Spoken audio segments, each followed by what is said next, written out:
एक ऋषि के पास एक युवक ज्ञान के लिए पहुंचा। ज्ञान प्राप्ति के बाद शिष्य ने गुरु दक्षिणा में गुरु को कुछ देना चाहा। गुरु ने दक्षिणा के रूप में वो चीज मांगी जो बिल्कुल व्यर्थ हो। शिष्य व्यर्थ चीज की खोज में निकल पड़ा। उसने मिट्टी की ओर हाथ बढ़ाया तो मिट्टी बोल पड़ी, तुम मुझे व्यर्थ समझ रहे हो? क्या तुम्हें पता नहीं है कि इस दुनिया का सारा वैभव मेरे ही गर्भ से प्रकट होता है? ये विविध वनस्पतियाँ, ये रूप, रस और गंध सब कहाँ से आते हैं? शिष्य आगे बढ़ गया। थोड़ी दूर पर उसे एक पत्थर मिला। शिष्य ने सोचा इसे ही ले चलूं। जैसे ही उसे लेने के लिए हाथ बढ़ाया तो पत्थर से आवाज आई, तुम इतने ज्ञानी होकर भी मुझे बेकार क्यों मान रहे हो? तुम अपने भवन और अट्टलिकाएं किससे बनाते हो? तुम्हारे मंदिरों में किसे गढ़कर देव प्रतिमाएं स्थापित की जाती हैं?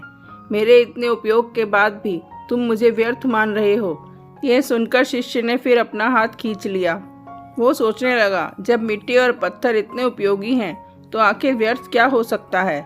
उसके मन से आवाज आई कि सृष्टि का हर पदार्थ अपने आप में उपयोगी है, तो ऐसा क्या है जो मैं गुरुजी को दक्षिणा में दे सकूं?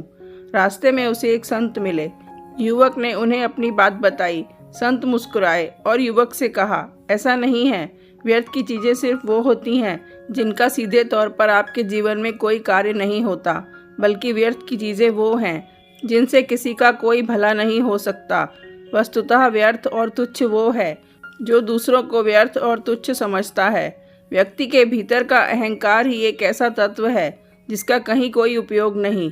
ये सुनकर शिष्य सीधा गुरु जी के पास गया और उनके पैरों में गिर पड़ा।